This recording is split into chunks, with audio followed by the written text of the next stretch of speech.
आज जो घटना मैं आपको सुनाने जा रहा हूँ, वह राजस्थान में स्थित भानगढ़ किले पर आधारित है। राजस्थान की धरती पर वीरों की दास्तानें सुनाई जाती हैं। महलों और किलों की भव्यता आंखों को चकाचौंध कर देती है। मगर इन हवेलियों और किलों में कई ऐसे राज भी दफन हैं, जिनसे आज भी लोग दूर रहना ही बेहतर समझते हैं। इन्हीं में से एक है भानगढ़ किला, जो अलवर जिले की अरावली पहाड़ियों के बीच बसा हुआ है। सरकार ने इस किले के बाहर बाकायदा एक बोर्ड लगवाया है। सूर्यास्त के बाद और सूर्योदय से पहले भानगढ़ में प्रवेश वर्जित है। लेकिन ऐसा क्यों? यही सवाल सदियों से लोगों को डर और जिज्ञासा में डाले हुए है। यह कहानी शुरू होती है दिल्ली में पढ़ाई कर रहे चार दोस्तों से, आकाश, विक्रम, रवि और सुजाता। चारों दिल्ली विश्वविद्यालय से इतिहास में मास्टर्स कर रहे थे। उन्हें पुराने किलों, मंदिरों और खंडहरों को देखना और उनकी कहानियां खोजना बहुत पसंद था। एक दिन क्लास में प्रोफेसर ने भानगढ़ किले का जिक्र किया। उन्होंने कहा, भानगढ़ केवल एक खंडहर नहीं है, यह भारतीय इतिहास का वह पन्ना है जिस पर डर, श्राप और मौत की स्याही से लिखा गया है। लोग कहते हैं कि वहां रात बिताना असंभव है। ये सुनते ही आकाश की आंखें चमक उठी। उसने दोस्तों से कहा, चलो इस बार रिसर्च ट्रिप वहीं करते हैं, हमें सच्चाई का पता लगाना होगा। बाकी तीनों पहले तो हिचके, मगर अंततः रोमांच के लालच में तैयार हो गए। चारों दोस्त सितंबर के महीने में राजस्थान रवाना हुए। मानसून के बाद की हरियाली ने अरावली की पहाड़ियों को ढक रखा था। सड़क के दोनों ओर दूर दूर तक बबूल और नीम के पेड़ थे। भानगढ़ पहुंचते पहुंचते शाम ढल रही थी। गांव के बाहर चाय की दुकान पर चारों रुके। दुकानदार ने उनकी बातें सुनी तो घबराकर बोला, बाबूजी, आप लोग किला देखने आए हो तो अभी चले जाओ, लेकिन सूरज डूबने से पहले वापस आ जाना। रात को वहां जाना मना है। कई लोग गए पर लौट कर नहीं आए। रवि ने हंसते हुए कहा, अरे चाचा, ये सब अंधविश्वास है। हम रिसर्च करने आए हैं, भूत पकड़ने नहीं। दुकानदार ने गंभीर स्वर में कहा, बेटा, जो वहां गया और लौटा नहीं, उसके बारे में आज तक कोई खबर नहीं मिली। मेरी मानो तो मजाक मत करना। चारों ने उसकी बातों को हंसी में उड़ा दिया और किले की ओर बढ़ चले।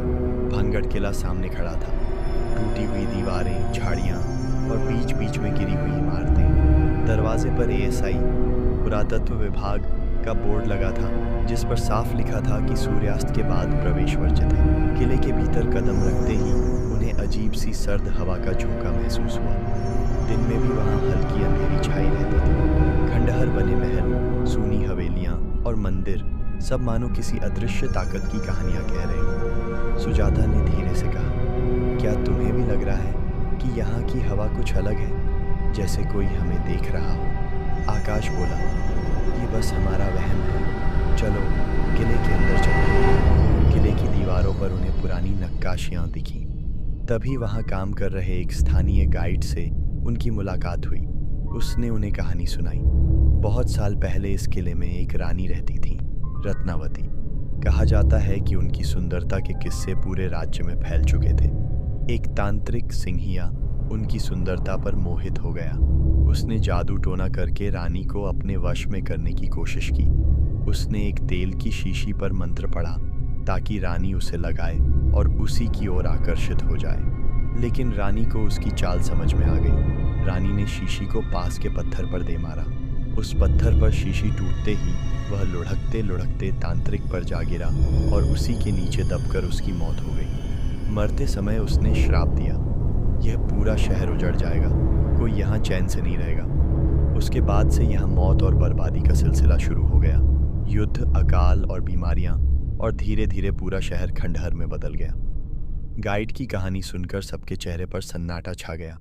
गाइड ने उन्हें चेतावनी दी, महल के पिछवाड़े वाले हिस्से में मत जाना, वहां से अक्सर अजीब आवाजें आती हैं। लोग कहते हैं कि वहां तांत्रिक की आत्मा भटकती है। लेकिन चारों दोस्त तो रोमांच के लिए आए थे। जैसे ही गाइड चला गया, उन्होंने तय किया कि वहीं चलना है। शाम ढल रही थी। आकाश ने कहा, दोस्तों, हमें रात यहीं बितानी चाहिए, तभी तो सच्चाई का पता चलेगा। सुजाता डर गई, पागल हो गए हो क्या? बोर्ड पर साफ लिखा है कि रात को अंदर रहना मना है।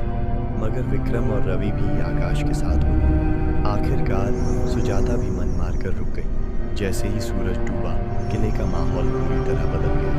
अंधेरा छाते ही सन्नाटा और गहरा हो गया। दूर किसी टूटे मंदिर की घंटी की आवाज़ आई, जबकि वहाँ कोई नहीं था। रात के करीब 11 बजे जब चारों दोस्त महल के पिछवाड़े में बैठे नोट्स बना रहे थे, तभी उन्हें सीढ़ियों से किसी के उतरने की आहट सुनाई दी। विक्रम ने टॉर्च जलाई, मगर वहाँ कोई नहीं था। अचानक हवा तेज चलने लगी और टूटे खंडहरों में से औरत की धीमी सी हंसी सुनाई दी। सुजाता चिल्लाई, मैंने कहा था ना, हमें यहाँ नहीं रुकना चाहिए था। आकाश ने देखा कि टूटी दीवार के पास किसी औरत का साया खड़ा है। उसने नीली साड़ी पहन रखी थी और लंबे बाल उसके चेहरे पर थे। वह धीरे धीरे उनकी ओर बढ़ी। उसके पांव जमीन को छू ही नहीं रहे थे। रवि हिम्मत करके बोला, कौन हो तुम? उस औरत ने कोई जवाब नहीं दिया। अचानक उसके चेहरे पर भयानक चीख के साथ खून टपकने लगा और वह गायब हो गई। चारों डर के मारे भागकर किले के आंगन में आ गए। आंगन में पहुंचते ही विक्रम जमीन पर गिर पड़ा। उसकी सांसें तेज हो रही थीं और उसकी आंखें पलट गई थीं। आकाश और रवि उसे उठाने की कोशिश करने लगे। तभी विक्रम की आवाज़ बदल गई। उसकी जुबान से किसी और की आवाज़ गूंजी, तुम्हें चेतावनी दी गई थी, यहाँ से चले जाओ, ये जगह तुम्हारे लिए नहीं है। यह सुनते ही सबके रोंगटे खड़े हो गए। सुजाता रोते हुए बोली, हम यहाँ से निकलते हैं अभी के अभी। चारों भागते भागते मुख्य द्वार तक पहुंचे, मगर जैसे ही उन्होंने दरवाज़ा खोलने की कोशिश की, वह अजीब तरह से बंद मिला। पीछे से फिर वही औरत की हंसी सुनाई दी। अब वह पास आती जा रही थी। रवि ने हिम्मत करके दरवाज़ा जोर से धक्का दिया और किसी तरह सब बाहर निकलने में कामयाब हो गए। लेकिन बाहर निकलते ही उन्होंने देखा विक्रम बेहोश था। जब उसे अस्पताल ले जाया गया, डॉक्टर ने बताया कि उसे गंभीर स्ट्रोक आया है। मगर हैरानी की बात यह थी कि उसके शरीर पर जलने जैसे निशान थे, जबकि किले में ऐसी कोई आग नहीं थी। दिल्ली लौटने के बाद भी विक्रम कभी पूरी तरह ठीक नहीं हो पाया। वलीद अक्सर नींद में चीखने लगता और कहता, वो मुझे बुला रही है, रानी, वह मुझे अपने पास चाहती है। आकाश, रवि और सुजाता ने कभी दोबारा भानगढ़ जाने की हिम्मत नहीं की। आज भी जब वे उस रात को याद करते हैं, उनकी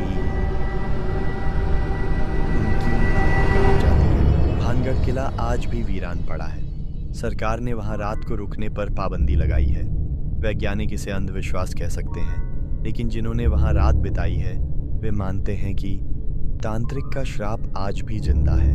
रानी रत्नावती की आत्मा आज भी भटक रही है और भानगढ़ का हर पत्थर चीख चीख कर उस बर्बादी की गवाही देता है। दोस्तों, अगर आपको यह वीडियो पसंद आया हो तो इस वीडियो को लाइक करें और हमारे इस चैनल को सब्सक्राइब करना न भूलें।